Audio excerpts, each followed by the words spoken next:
पूरी वीडियो में सिर्फ हम ये बात करेंगे भाई 2024 का पेपर फिजिक्स का किस तरीके से आ सकता है।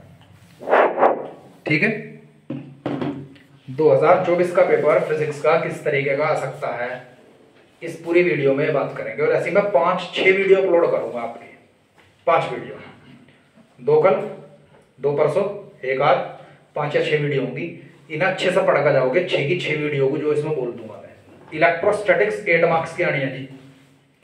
मैं मेन टॉपिक की बात करता हूं इलेक्ट्रोस्टैटिक्स के। ऐसा एक टॉपिक डाइपोल है या गॉस लॉ ऑफ इलेक्ट्रोस्टैटिक्स है, जिसे गॉस थ्योरम कहते हैं। आप अगर 10 साल का भी पेपर सीबीएसई का उठाते हैं तो मुश्किल से 1 या 2 पेपर ऐसे होंगे जो दोनों टॉपिक में से एक भी टॉपिक नहीं आया।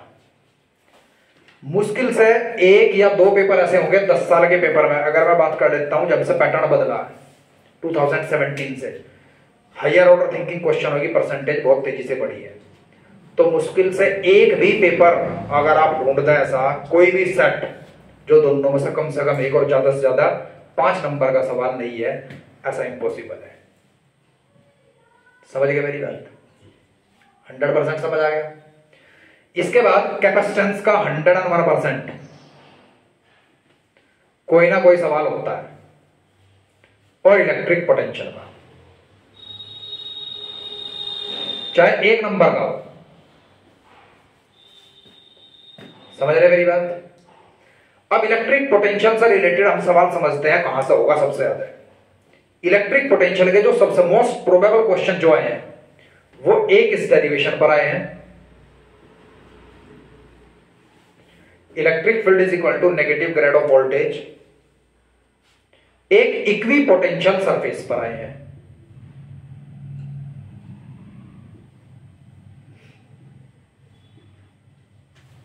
और एक फिर potential energy Q1 into Q2 upon R into k. जो सबसे ज्यादा वोल्टेज से रिलेटेड क्वेश्चन मिले हैं वो इस तरीके के इन टॉपिकों पर सबसे ज्यादा, मैं ये नहीं कहा कि सिर्फ इन्हीं पर मिले हैं, मैंने कहा सबसे ज्यादा इन्हीं पर मिले हैं। गॉस थ्योरम की एप्लीकेशन की बात कर लेते हैं। एक तो लाइन ऑफ चार्ज या चार्ज वायर का डेरिवेशन आने का पूरे चांस है।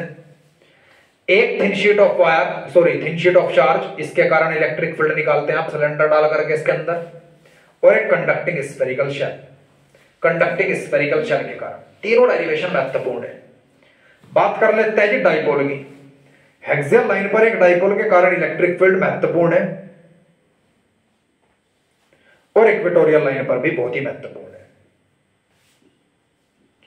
अब जो अभी क्वेश्चन डिस्कस नहीं किया वो क्या डिस्कस नहीं किया कि इलेक्ट्रिक वोल्टेज निकालना है एक डाइपोल के कारण, माइनस क्यू चार्ज है प्लस क्यू चार्ज है। आप सेंटर से कोई एक दूरी पर बी पॉइंट लेंगे, जहां तक की दूरी आप रेडियस वेक्टर आर के बराबर लेंगे, और डाइपोल मोमेंट होता है माइनस से प्लस तक, ये एंगल लेंगे थीटा।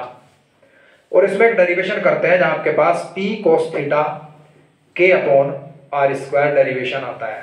पता नहीं क्यों फीलिंग सी आई, लास्ट ईयर भी कुछ क्वेश्चनों की फीलिंग आई थी। आप देख सकते हैं एक चीज, इस वीडियो को देखते समय 5-10 मिनट आपके लगेगी। लास्ट ईयर पेपर था शायद 6 मार्च का, 1, 2, 3, 4, 5 मार्च में मैंने वीडियो अपलोड कर रखी। लास्ट ईयर का पेपर सभी के हाथ में है।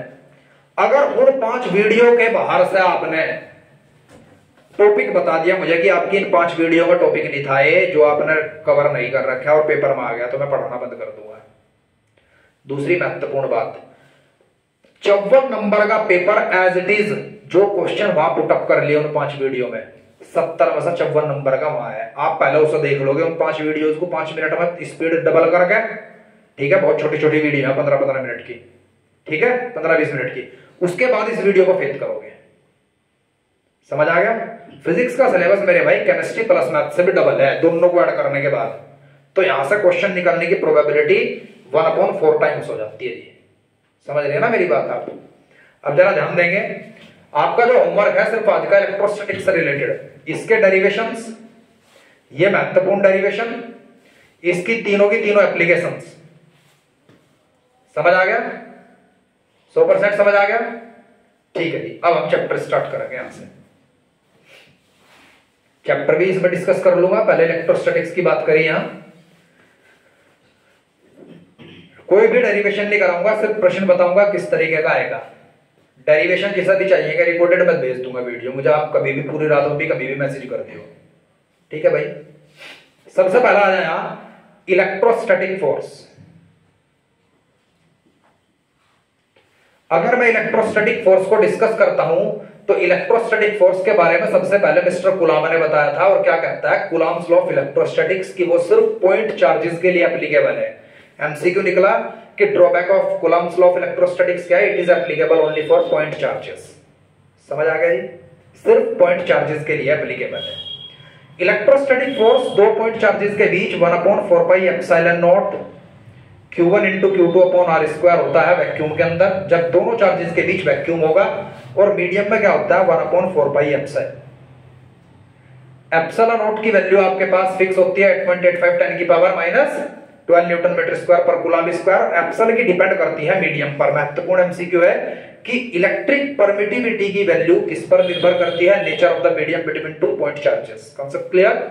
याद रखिएगा, अगर एक चार्ज छोटे साइज का है और दूसरा चार्ज बड़े साइज का है तो जितना फोर्स एस पर लगाएगा उतना फोर्स एस पर लगाएगा। Each action has equal and opposite reaction. इससे रिलेटेड रेशो बेस्ड क्वेश्चन आने के पूरे चांस है कि +5 कूलम चार्ज ने एक +3 कूलम चार्ज के ऊपर फोर्स F1 लगाया और दूसरे ने F2 लगाया, तो F1 रेशियो F2 कितना होगा, तो 1:1 होगा। समझ गया? या इस तरीके से वो क्वेश्चन पुट अप करेगा, अगर 5 कूलम चार्ज ने 3 कूलम चार्ज पर F फोर्स लगाया है तो 3 कूलम चार्ज 5 कूलम चार्ज पर कितना लगाएगा, तो भी आंसर F ही होगा। समझ आ गया? 100%।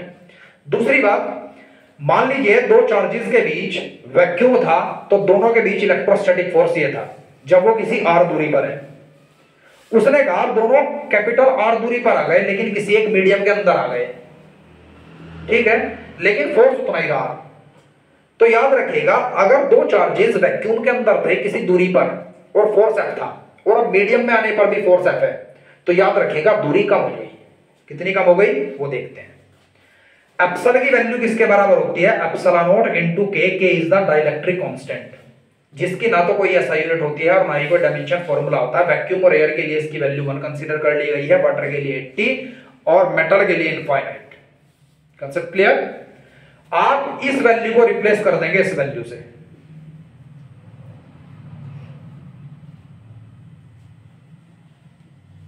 और इस इक्वेशन को बराबर रखेंगे, क्योंकि न्यूमेरिकल इस तरीके से है कि फोर्स तो बराबर रहा, आपको के की वैल्यू निकालनी है r² और r² के टर्म्स में, या फिर इस r की वैल्यू निकालनी है k एंड r² या r के टर्म्स में। ऐसी अवस्था में दोनों को जब मैंने बराबर रखा तो 1/4 पाई एप्सिलॉन नॉट से 1/4 पाई एप्सिलॉन नॉट कट गया, Q1 से Q2 से Q1 Q2 कट गया, इधर बचा 1/r² और इधर क्या बचा 1/k into r²। तो value of r² will be equal to the r² upon k and r will be equal to the r/√k। r/√k। Concept clear? मुझे लगता है कि इस तरीके का क्वेश्चन ट्विस्ट होके 101% होगा, कहीं ना कहीं तो होगा। एमसीक्यू हो चाहे किसी भी तरीके से पूछा गया हो। समझ आ गया? अब इसके बाद की बात करते हैं कि इलेक्ट्रोस्टैटिक फोर्स में बहुत लाजवाब सवाल आते हैं। अगर आपके पास दो पॉइंट चार्जेस लाइक होंगे, मेरी बात बहुत महत्वपूर्ण है, आपका ध्यान सिर्फ यही हो। अगर दो point charges like charge particles हैं और कोई तीसरा चार्ज पार्टिकल Q0 उसी लाइन पर इक्विलिब्रियम कंडीशन में है, तो याद रखिएगा अगर दोनों लाइक होते हैं तो इक्विलिब्रियम पॉइंट दोनों के बीच में बनता है। मान लीजिए यहां बन गया, ये दूरी आपको कांस्टेंट गिवन होगी और ये दूरी आप कंसीडर कर लेंगे x। इन दोनों के बीच का इलेक्ट्रोस्टैटिक फोर्स निकालेंगे k, इन दोनों के बीच का इलेक्ट्रोस्टैटिक फोर्स निकालेंगे a - x, और बराबर रख के आप x की वैल्यू फाइंड आउट कर लेंगे। Concept clear? 100% समझ आ गया? ठीक है जी।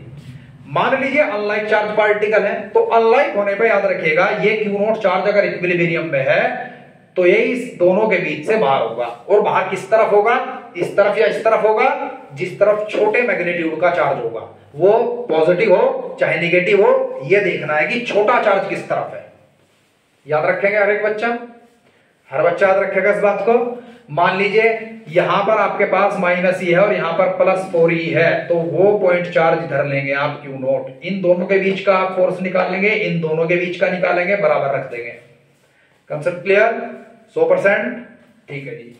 अब ध्यान देंगे आप, मान लीजिए इसकी वैल्यू पूछ ली गई कि क्यू नॉट की वैल्यू मुझे ई के टर्म्स में दो, तब आप इन दोनों के बीच का एक फोर्स निकालेंगे और इन दोनों के बीच का होगा एक फोर्स।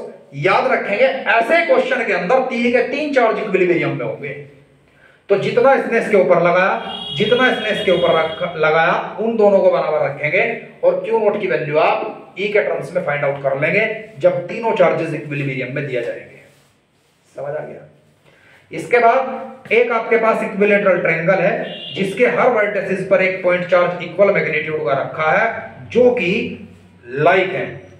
तो कहा कि दो मिलकर के एक के ऊपर कितना फोर्स लगाएंगे। मैंने मान लिया लाइक है तो रिपेल करेंगे, इसने से रिपेल किया, इसने से रिपेल किया, दोनों के बीच का एंगल 60 डिग्री, क्योंकि ये 60 डिग्री है तो अगर ये फोर्स एफ था, ये एफ था, तो याद रखिएगा रिजल्टेंट फोर्स एफ डैश यहां होगा और एफ डैश की वैल्यू किसके बराबर होगी? F square plus 2 F square cos 60। cos 60 की वैल्यू 1/2, तो यहां से एफ डैश की वैल्यू आपके पास एफ बाय रूट क्या आएगी भाई? √3 आएगी। एक सेकेंड, यहां से क्या आ गया? 2f square plus 2f square 1/2, ये कट गया तो √3 आएगी ना भाई, f √3।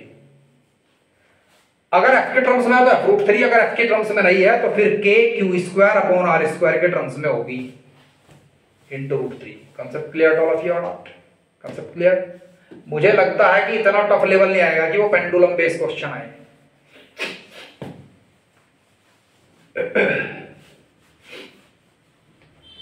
इसके बाद याद रखेंगे एक बहुत ही महत्वपूर्ण सवाल याद आ गया, पता नहीं क्यों आया होगा, क्या पता क्वेश्चन पेपर में मिल जाए आपको। मेरे पास ऐसे दो डाइपोल, एक डाइपोल है, डाइपोल क्या, डाइपोल बाद में बनेगा, और वो एक कैसा डाइपोल है? वो एक नॉन पोलर है। मींस मेरे पास दो अलग अलग इंडिविजुअल स्ट्रिंग्स है जो कि एक इंसुलेटेड स्ट्रिंग है। ध्यान से समझेंगे आप, ये इंसुलेटेड स्ट्रिंग है मतलब कि धागे हैं जिनके साथ दो पॉइंट चार्जेस लटके हैं लाइक इक्वल मैग्नीट्यूड के। समझ गए आप मेरी बात? ये वर्टिकल लाइन ऑफ इक्विलिब्रियम का एंगल हो गया थीटा। समझ आ गया? कहा कि पूरे के पूरे सिस्टम को मैं आर्टिफिशियल सैटेलाइट के अंदर लेके गया। अब दोनों चार्जेस के बीच कितने डिग्री का एंगल होगा आर्टिफिशियल सैटेलाइट में? तो आंसर होता है 180 डिग्री। क्यों? क्लास 11th में पढ़ा था आर्टिफिशियल सैटेलाइट की एक्सेलरेशन ड्यू टू ग्रेविटी 0 हो जाती है। एक्सेलरेशन ड्यू टू ग्रेविटी 0 होने पर ऐसे खुल जाता है और दोनों के बीच का एंगल 180 डिग्री हो जाता है। अब अगर आपसे ये कहा गया कि दोनों के बीच का इलेक्ट्रोस्टैटिक फोर्स भी कैलकुलेट करना है, तो याद रखिएगा अगर एक की लेंथ L थी और दूसरे की लेंथ भी L होगी तो ये सेपरेशन 2L हो जाएगी और इलेक्ट्रोस्टैटिक फोर्स की value k q square upon 2L square के बराबर होगा। महत्वपूर्ण सवाल है। समझ आ गया? एक सवाल इस तरीके का आने के पूरे चांस हैं। मान लीजिए आपको कह दिया गया ओरिजिन पर एक प्लस ई चार्ज है और ध्यान रखिएगा क्या कहा गया, x इज इक्वल टू 0 पर एक प्लस ई चार्ज है और x is equal to 2L पर एक प्लस 4 ई चार्ज है।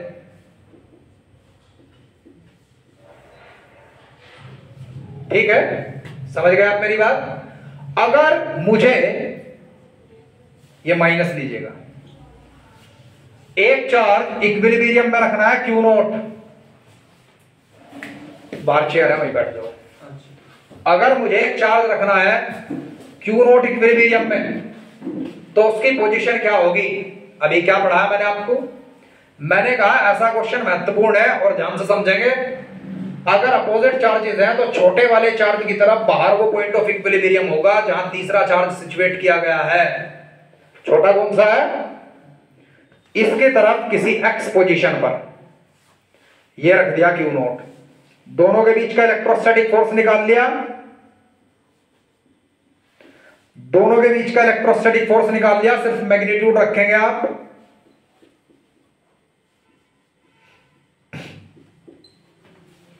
Concept clear? अब E से E कैंसिल हो गया, K से K, Q नॉट से Q नॉट कैंसिल हो गया, यहां बचा 1/x², यहां बचा 2l का होल स्क्वायर। कॉन्सेप्ट क्लियर जी? 4 को मैंने कर दिया 2, तो 2l is equal to 2x और x is equal to l answer. अब सवाल ये है कि आपको एमसीक्यू टिक करना और आंसर आया आपके पास कुछ और आपका आंसर निकल कर x is equal to l। अगर उसने कहा कि यहां से निकालनी इसकी दूरी तो ये ऑप्शन करेक्ट है, अगर उसने कहा यहां से निकालनी दूरी तो 2l प्लस l फिर 3l करेक्ट है। कंसेप्ट क्लियर हो गया? कोई दिक्कत यहां तक? हर बच्चा सेटिस्फाई है? Very good.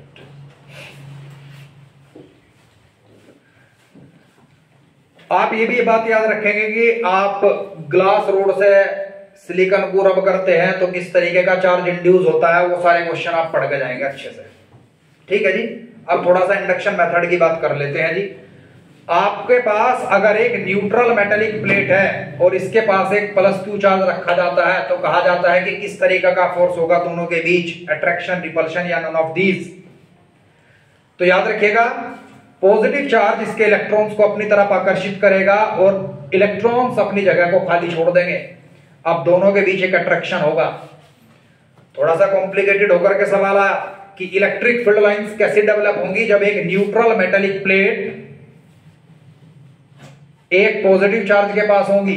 तो दिमाग लगाएंगे, पॉजिटिव चार्ज इलेक्ट्रॉन्स को अपनी तरफ आकर्षित करेगा और पॉजिटिव चार्ज यहां डेवलप होगा। यहां से पॉजिटिव से इलेक्ट्रिक फील्ड लाइंस नेगेटिव के अंदर एंटर होंगी। और एक बात और ध्यान रखिएगा, यहां से जो पॉजिटिव फील्ड लाइंस निकली हैं, पॉजिटिव चार्ज से इलेक्ट्रिक फील्ड लाइंस निकली हैं, ये बिल्कुल भी नहीं है, ये यहीं पर टर्मिनेट होगी। यहां से नई इलेक्ट्रिक फील्ड लाइंस निकली हैं, कुछ वैज्ञानिक पढ़ा रहे कि यहीं पेनिट्रेट करके निकल गई इससे बाहर। इलेक्ट्रिक फील्ड लाइंस की डेफिनेशन समझिएगा, start from positive charge and terminate at negative charge. ये तो खत्म हो गई, ये पेनिट्रेट करके नहीं निकली। Concept clear? 100% समझ आ गया? ठीक है जी।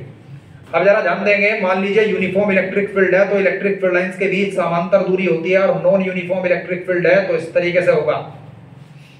अगर एक ए पॉइंट यहां और बी पॉइंट यहां दिया गया तो याद रखिएगा दोनों पॉइंटों पर ही बराबर इलेक्ट्रिक फील्ड होगा।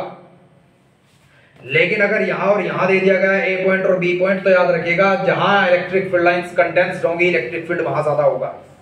फिर कहा गया हायर पोटेंशियल ए पॉइंट पर होगा, बी पॉइंट पर होगा। हायर पोटेंशियल, ज्यादा पोटेंशियल कहां होगा? रिया।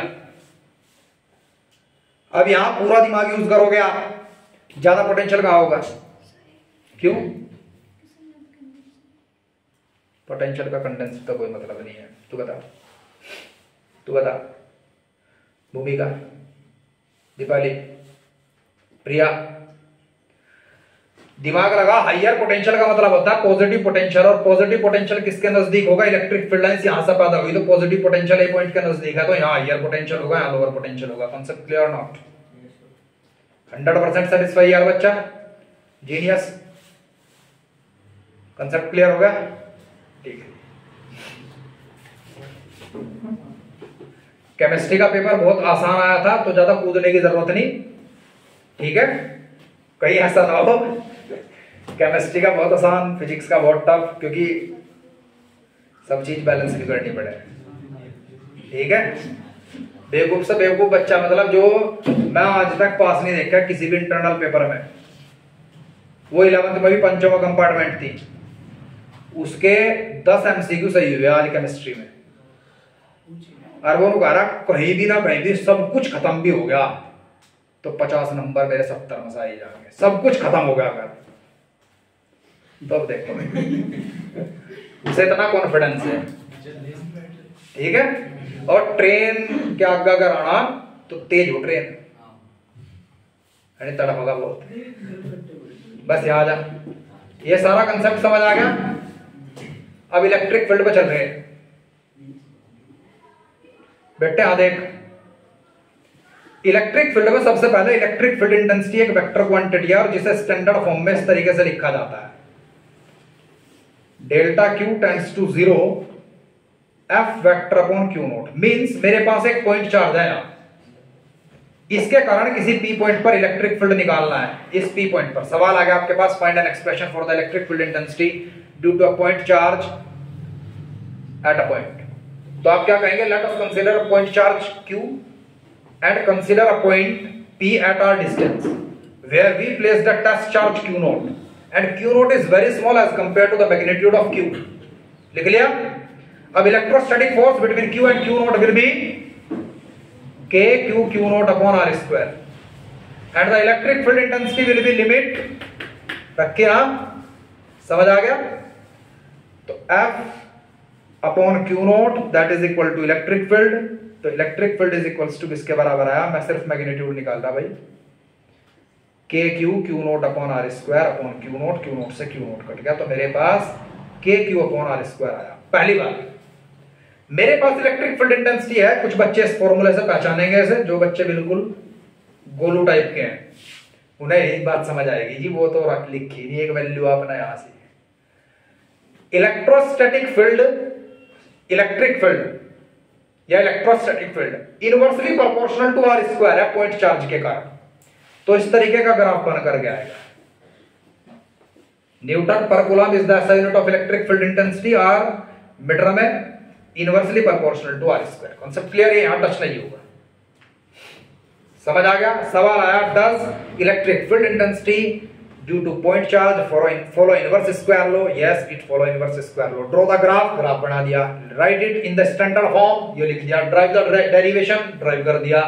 एक सवाल हो रहा है, क्या electric field intensity point charge पर निर्भर करती है? आप कहेंगे नहीं, because the magnitude of the point charge is negligible, because the magnitude of क्या टेस्ट चार्ज पर डिपेंड करती है। सवाल आएगा, does the electric field intensity depend on test charge? तो आप कहेंगे no, because the magnitude of test charge is negligible as compare to the magnitude of point charge. ठीक है, कांसेप्ट क्लियर? 100% समझ आ गया? ऐसा नहीं है कि टेस्ट चार्ज का कोई इलेक्ट्रिक फील्ड नहीं, लेकिन टेस्ट चार्ज का जो इलेक्ट्रिक फील्ड है वो नेग्लिजिबल है पॉइंट चार्ज के रेस्पेक्ट में, दैट्स व्हाई। कोई दिक्कत यहां तक? इसके बाद बात करते हैं जी इलेक्ट्रिक फील्ड लाइंस की। सब्जेक्टिव क्वेश्चन के ज्यादा चांस होते हैं। इलेक्ट्रिक फील्ड लाइंस क्या है? इमेजिनरी फील्ड लाइंस जिनके टेंजेंट पर, बात ध्यान से सुनिएगा, एक नंबर का एमसीक्यू आ सकता है कि electric field lines electric field intensity की डायरेक्शन के बारे में किस तरीके से इंफॉर्मेशन देती हैं। तो आप याद रखिएगा, इलेक्ट्रिक फील्ड लाइंस के टेंजेंट पर इलेक्ट्रिक फील्ड इंटेंसिटी की डायरेक्शन मिलती है। कहां पर? टेंजेंट पर। और electric field lines never intersect each other. Question है, does the electric field lines intersect each other? No, because at the point of intersection we can draw two tangent, it means there are two direction of electric field lines which is not possible. सवाल ये आएगा, क्या electric field lines continue होती हैं? हाँ जी होती हैं, because they start from positive and terminate at negative. हम क्यों उन्हें तोड़ नहीं सकते? इसका भी आंसर यही है, because they are continuous in nature. समझ आ गया? 100%। Does the electric field lines form close loop? No, they start from positive and terminate at negative, that's why they do not form the close loop. 100% समझ आ गया? पक्का? अब मेरे पास दो चार्जेस हैं, एक चार्ज का नाम Q1 है और एक चार्ज का नाम Q2 है, और यहां से इलेक्ट्रिक फील्ड लाइंस निकल करके इसमें गई। इससे 3 इलेक्ट्रिक फील्ड लाइंस निकली, 3 की 3 उसमें पहुंच गई, लेकिन उसके इर्द गिर्द कोई दूसरे पॉजिटिव चार्ज थे जो और भी इलेक्ट्रिक फील्ड लाइंस वहां से खींच ली। कहा कि दोनों में से कौन सा बड़ा है? तो याद रखिएगा, पॉजिटिव हो चाहे नेगेटिव, जिससे ज्यादा इलेक्ट्रिक फील्ड लाइंस टच होंगी वो बड़ा है। तो कौन सा बड़ा है? उसने कहा पॉजिटिव कौन सा है जहां से इलेक्ट्रिक फील्ड लाइंस निकली, नेगेटिव कौन सा है जिसके अंदर इलेक्ट्रिक फील्ड लाइंस गई, और दोनों की रेशियो पूछ बैठा अगर, तो इसकी इलेक्ट्रिक फील्ड लाइंस गिन लीजिएगा 3, और इसकी 1 2 3 4 5 6 गिननी सारी है, कभी ये गिन लो या छोड़ दो। 1 ratio. Is that clear all of you not? समझ आ गया भाई? कोई दिक्कत? 100% सेटिस्फाई है बच्चा? अब चलते हैं जी इलेक्ट्रिक डाइपोल। थोड़ा सा बिना डिस्कस करते हैं इलेक्ट्रिक फील्ड लाइंस को। एक कंडक्टर और एक कंडक्टिंग शेल के अंदर इलेक्ट्रिक फील्ड लाइंस एंटर नहीं करती, वो इसकी सरफेस से होकर गुजर जाती है। सवाल आया क्यों? 2-3 सवाल यही डिस्कस कर लूंगा मैं। एक कंडक्टिंग स्फेरिकल शेल के अंदर एटम्स नहीं होते, एटम के अंदर ही इलेक्ट्रॉन्स होते हैं, तो इलेक्ट्रॉन्स भी नहीं होते। इलेक्ट्रोस्टैटिक रिपल्शन के कारण सारा चार्ज सरफेस पर आ जाता है। तो net charge inside the conducting spherical shell और कंडक्टिंग क्यूब, अगर क्यूब भी बनाता है, नेट चार्ज 0, तो इलेक्ट्रिक फील्ड भी, तो वोल्टेज भी नहीं, वोल्टेज कांस्टेंट। अब इलेक्ट्रिक फील्ड तो 0 हुआ, लेकिन वोल्टेज कांस्टेंट क्यों हुआ? इलेक्ट्रिक फील्ड का ग्राफ इस तरीके से बनेगा कंडक्टिंग स्फेरिकल शेल के लिए। ये कंडक्टिंग स्फेरिकल शेल है, सरफेस पर मैक्सिमम और inversely proportional to r square, बाहर और अंदर 0। लेकिन वोल्टेज का ग्राफ ये बनेगा कांस्टेंट और बाहर इनवर्सली प्रोपोर्शनल। समझ आ गया? वोल्टेज कांस्टेंट क्यों हुआ? क्योंकि अभी एक फॉर्मूला पढ़ा था, E is equal to minus d v by d are.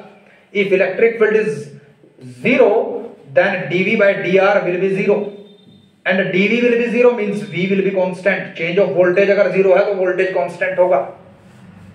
ऐसा इक्विपोटेंशियल सरफेस पर होता है। इक्विपोटेंशियल सरफेस के हर पॉइंट पर बराबर वोल्टेज रहता है, तो work done on the equipotential surface 0 होता है, क्योंकि वर्क का formula charge into delta V, difference in voltage into charge के बराबर होता है। इक्विपोटेंशियल सरफेस कभी भी इंटरसेक्ट नहीं करती, क्योंकि इंटरसेक्शन पॉइंट पर दो टेंजेंट ड्रॉ होते हैं, जिसका मतलब होता है दो टेंजेंट का मतलब होता है दो डायरेक्शन इलेक्ट्रिक फील्ड इंटेंसिटी की, which is not possible.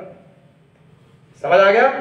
Equipotential surface point charge के कारण बनाने के लिए आ सकती है, तो इस तरीके से कंसेंट्रिक सर्कल्स बनेंगे। डाइपोल के कारण बनाएंगे आप तो इस तरीके से बनेंगे। कुछ कंसेंट्रिक सर्कल यहां बनाओगे आप, सब करा है, नोट्स उठा के देख लियो अपने जरूर।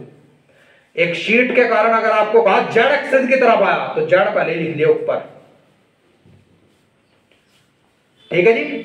यहां एक्स वाई जेड होता था, जेड यहां आ गया तो एक्स यहां आ गया, वाई यहां आ गया,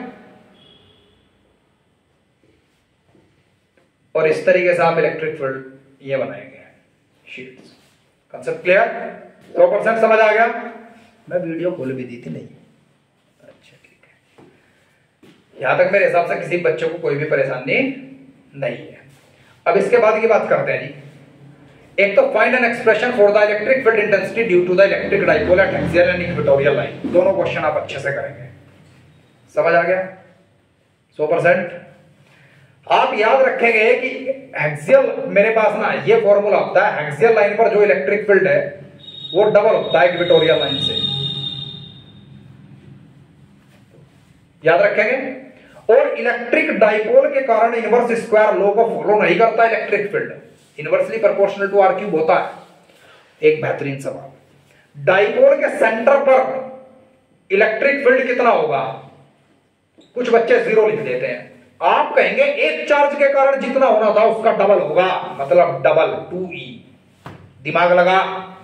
जहां भी इलेक्ट्रिक फील्ड निकालते हैं आप +1 कूलम चार्ज रखते हैं, माइनस इस प्लस को अट्रैक्ट करेगा, ये रिपेल करेगा, दोनों इलेक्ट्रिक फील्ड सेम डायरेक्शन में हो गए तो जुड़ जाएंगे। Concept clear to all of you? समझ आ गया? 100%। अब एक रिंग, वैसा तो सिलेबस में नहीं है रिंग, शायद इस बार चेक कर लिया था हमने, वैसे फिर भी देख लियो एक बार। रिंग के कारण मैंने आपको यहां एक्सिस पर इलेक्ट्रिक फील्ड निकलवाया था, एक डेरिवेशन कर लियो। और रिंग का अगर रेडियस कैपिटल आर है तो कैपिटल आर बाय √2 पर मैक्सिमम इलेक्ट्रिक फील्ड होता है। ये कंसेप्ट आप याद रख के जाएंगे। ये तो आपको वैसा भी पढ़ना, सीयूटी में ऐसा क्वेश्चन आएगा और मेंस में, ठीक है जी, डेफिनेटली आएगा। ठीक है, वहां नहीं आएगा डाइपोल पाइप को लिखने जाते हैं। अब मेरे पास दो डाइपोल हैं, दोनों डाइपोल किसी एंगल पर रखे गए हैं, तो जो नेट डाइपोल मूवमेंट है उसकी वैल्यू निकालनी है। तो डाइपोल को ज्यादा, ये नहीं कि डाइपोल आ गया तो मेरे को सवाल नहीं उड़ेगा, ज्यादा सीरियसली लेना। डाइपोल मूवमेंट एक वेक्टर क्वांटिटी है जिसके असाइनमेंट कूलम मीटर है और उसके डायरेक्शन -q से +q की तरफ होती है। यह कंसेप्ट याद रखना बस। मेरे पास एक डाइपोल ये रहा और एक डाइपोल ये रहा। -2q का मतलब है एक डाइपोल यहां, -q +q की कॉम्बिनेशन है क्या? तो एक डाइपोल मूवमेंट इधर है, एक डाइपोल मूवमेंट इधर है, तो नेट डाइपोल मूवमेंट इधर होगा। दोनों के बीच का एंगल 90 डिग्री, तो यहां से आ जाएगा आपके पास √2। Is that clear? फॉर्मूला लगाएंगे आप, p² + p² + 2p² cos 90, cos 90 0 हो जाएगा, तो 2p² रूट में √2 रह गया अंदर, p बाहर आ गया, तो p√2। मान लीजिए चार्ज की कॉन्फ़िगरेशन में दिया गया है, तो चार्ज अगर q है और सेपरेशन दोनों के बीच l है, तो ये आंसर होगा।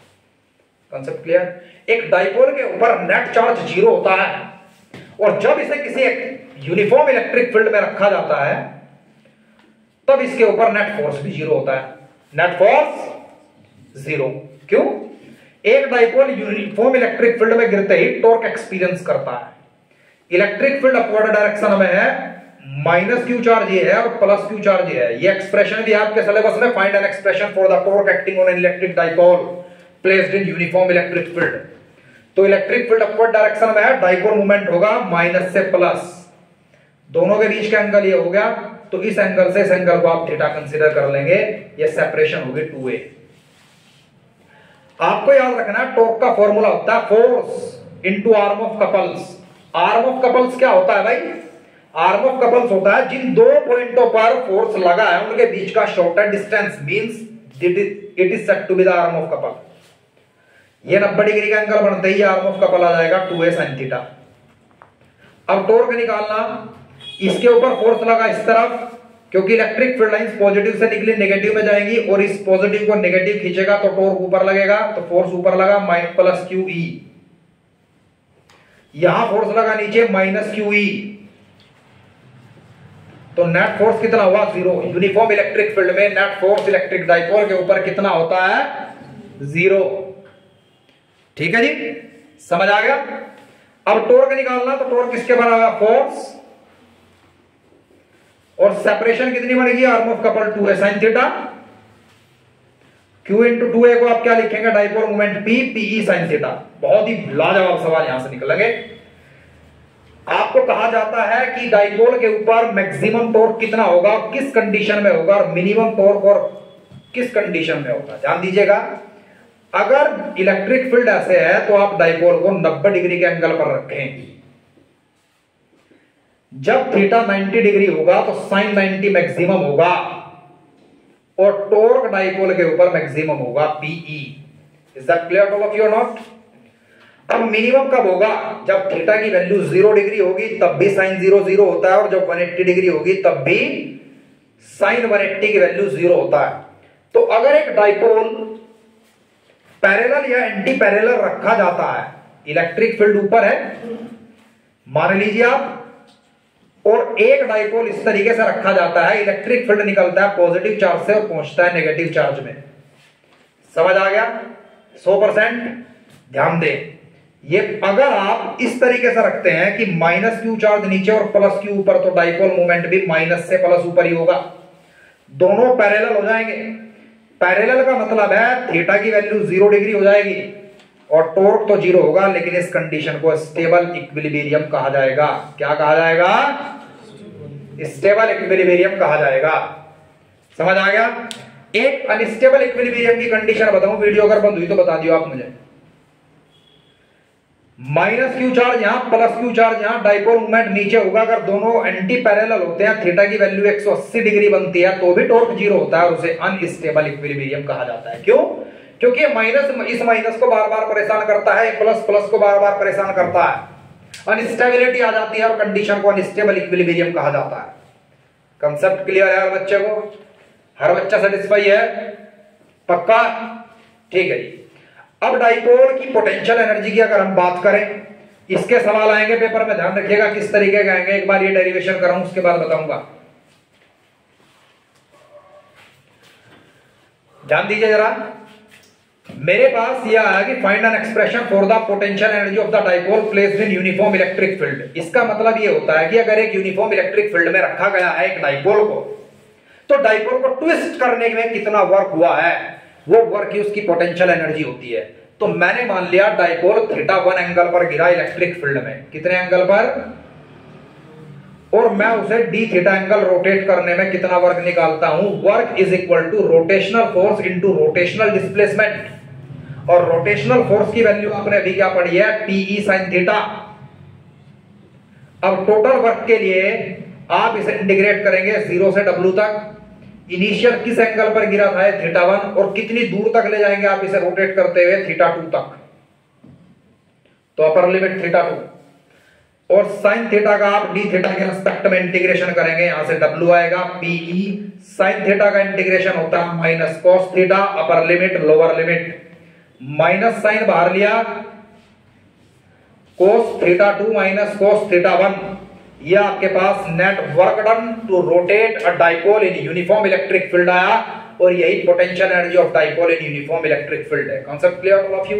इसके बाद महत्वपूर्ण बात कर लेते हैं। अगर आपके पास कहा जाता है कि maximum amount of work done, जैसे कि डीसी पांडे में चेक पॉइंट 1.4 में एक एमसीक्यू है कि maximum amount of work done कितना होगा अगर एक डाइपोल को रोटेट किया जाए यूनिफॉर्म इलेक्ट्रिक फील्ड में, तो याद रखिएगा maximum work theta is equal to 0 से थीटा इक्वल टू 180 तक होता है।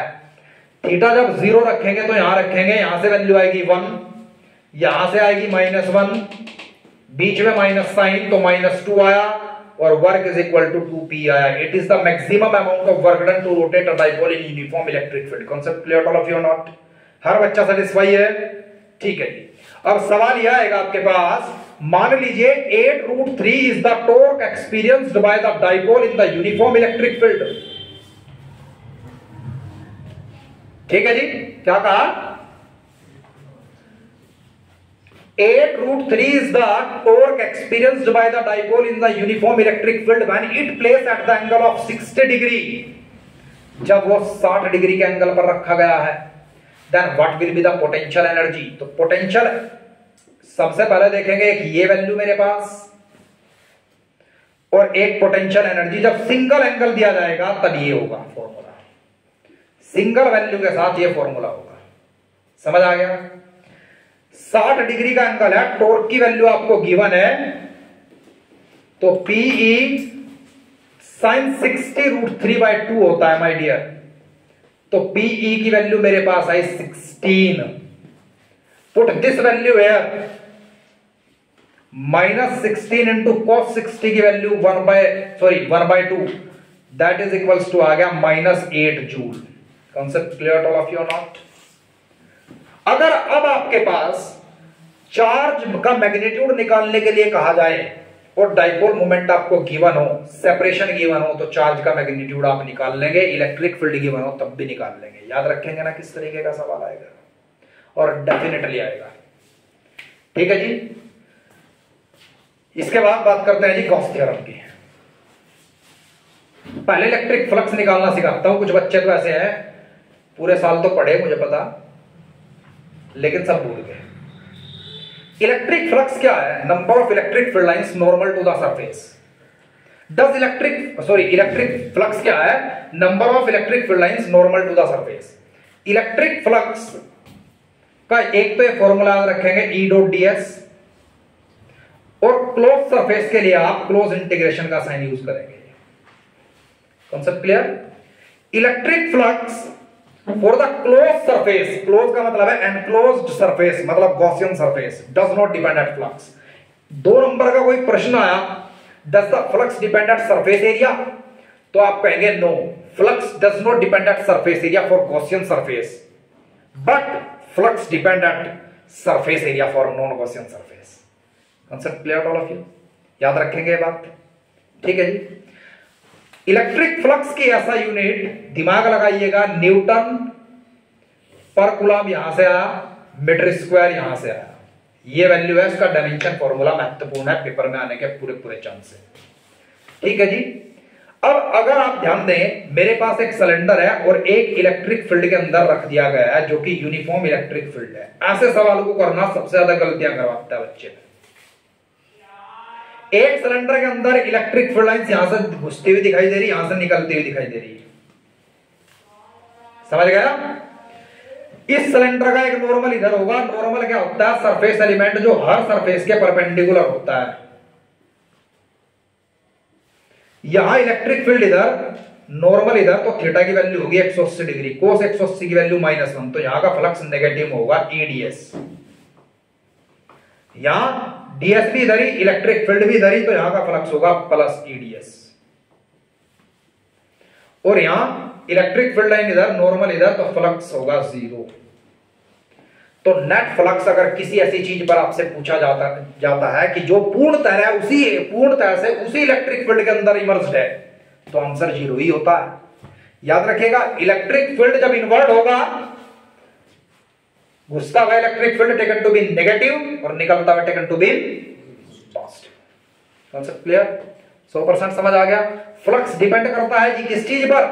इलेक्ट्रिक फील्ड और सरफेस एलिमेंट के बीच के एंगल पर, ना कि सरफेस एरिया पर, अगर वो गॉसियन सरफेस है। हर बच्चा सेटिस्फाई? मान लीजिए ऐसा कोई प्रश्न आता है आपके पास कि एक क्यूब है, इसके सेंटर पर एक यूनिट चार्ज रखा है, तो फ्लक्स कितना होगा? यूनिट का मतलब 1, तो 1/ε0 होगा, क्योंकि गॉस थ्योरम कहती है कि net flux on a close surface on a Gaussian surface is equal to Q/ε0। अब क्या कहा? वैक्यूम रिप्लेस करके किसी एक मीडियम से भर दिया गया जिसका डाइलेक्ट्रिक कांस्टेंट K है, तो फ्लक्स कितना हो जाएगा? K टाइम्स कम हो जाएगा। तो जब एक डाइलेक्ट्रिक आ जाता है तो फ्लक्स घटता है, K टाइम्स घटता है। कितना? ऐसा सवाल आया था कि मेरे पास एक होलो स्फीयर है, ठीक है, और चार्ज रख दिया यहां Q और पूरा वैक्यूम है, तो फ्लक्स कितना होगा? φ1 दैट इज इक्वल टू इतना होगा। फिर कहा एक मीडियम से भर दिया है, उसका डाइलेक्ट्रिक कांस्टेंट 80 है, तो अब कितना होगा? दोनों की रेशियो फाइंड कीजिएगा। अब इतना होगा, फाइंड कर लेंगे, 80 टाइम्स कम हो जाएगा। समझ आ गया? 100%। ठीक है जी। इसके बाद बात करते हैं हम, अगर कहा कि हर फेस पर क्यूब के कितना फ्लक्स होगा? कितने फेस हैं? 6, तो 6 से डिवाइड कर देंगे, तो फ्लक्स कितना होगा? अगर क्यू था तो 6 टाइम कम हो जाएगा। का अपोजिट फेस पर कितना होगा? तो अपोजिट होते हैं, उसका अपोजिट ये, इसका अपोजिट ये, इसका अपोजिट ये, तो यहां 3 से डिवाइड करते हैं। अगर कहा कॉर्नर पर कितना होगा? 8/ε0। Concept clear all of you? हर बच्चा सेटिस्फाई है? अब कुछ बच्चे एक फ्लक्स के क्वेश्चन नहीं कर पाते, मैं बताता हूं कैसे। फिर एक मैं तरीका पहले भी बताया था आपको क्या कहा जाता है कि नेट फ्लक्स फाइंड आउट करना है, और 5 क्वेश्चन टिक करूंगा, और 5 के 5 क्वेश्चन आप करके जाएंगे। क्लास ईयर में था, घर जाके करेंगे। देख वीडियो में इतना लंबा काम नहीं चलने का, क्योंकि फिर वीडियो हो जाएगी ज्यादा लंबी। क्यूब दे दिया गया है, उमेर सेम सवाल पहले बताया था और टैक्ट भी बताए थे करने के। इसकी डायमेंशन ए दे दी और यहां से ए दूरी है, तो यहां का फ्लक्स तो तुझे ए के साथ लेना, ए एरिया पे, और यहां का फ्लक्स लेना 2a पे। कितना? a + 2a। ऐसा क्वेश्चन जरूर करके जाओगे, मुझे लग रहा है, पता नहीं फीलिंग आ रही कोई ऐसा सा क्वेश्चन आएगा जरूर। मैं बता देता हूं जी कौन सा क्वेश्चन है, ठीक है? ये क्वेश्चन आप जरूर करेंगे। मेरे हाथ में यह सीबीएसई का chapter wise sold sample paper 2023-24। इस पर पेज नंबर की बात कर लेता हूं, कुछ महत्वपूर्ण सवाल।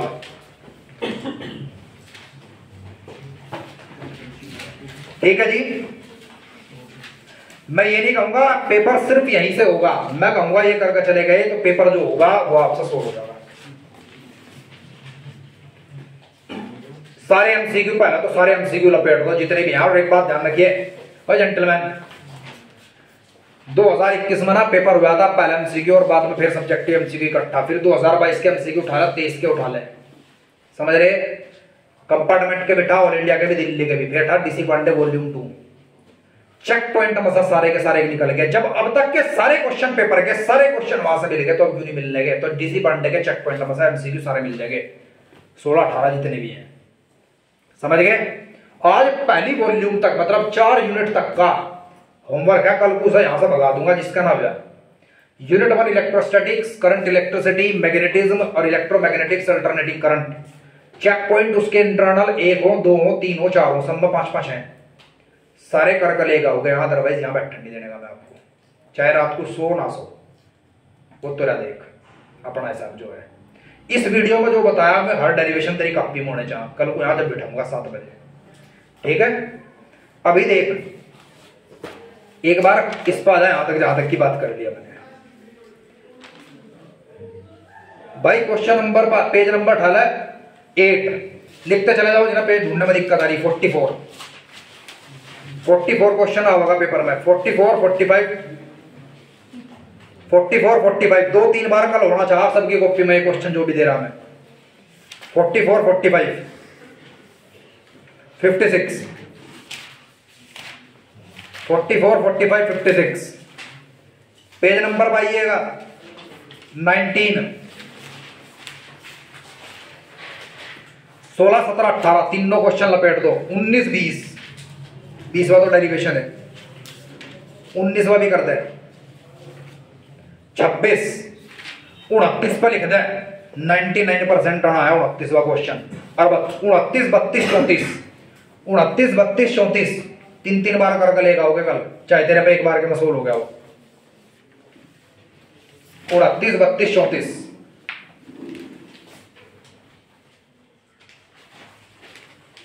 40 पेज नंबर 22 पर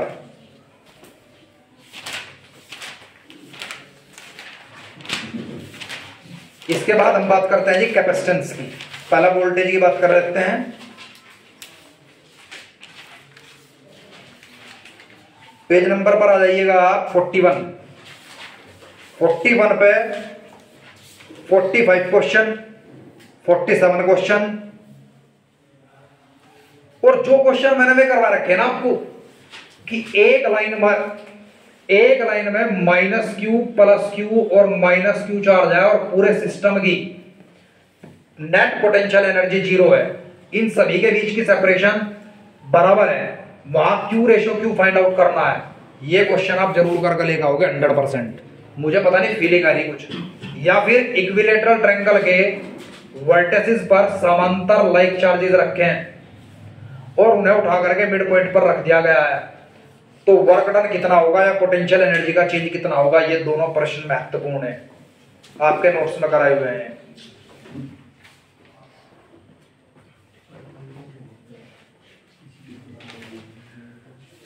इसके बाद एक 19 क्वेश्चन देख लियो, इसमें 19 है एक,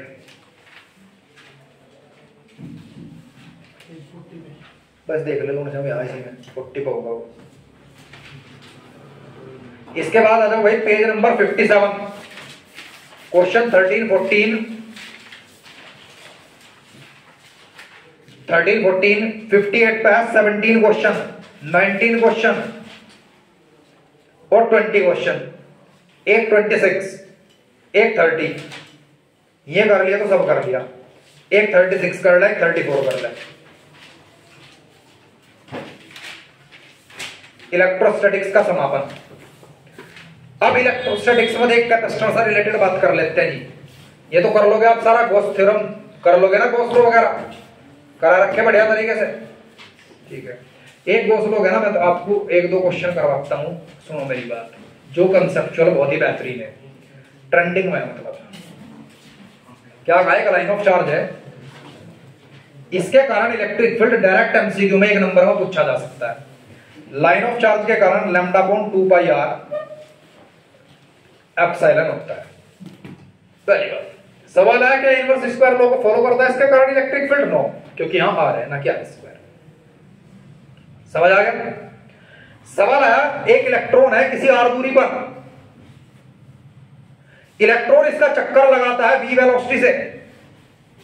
क्या v वेलोसिटी का कोई रिलेशन है r के साथ? v depend eight r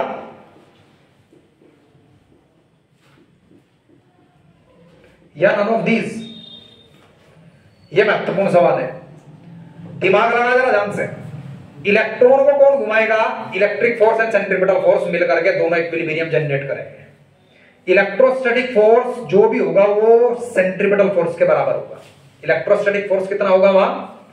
charge into electric field, और electric field due to line of charge कितना होगा?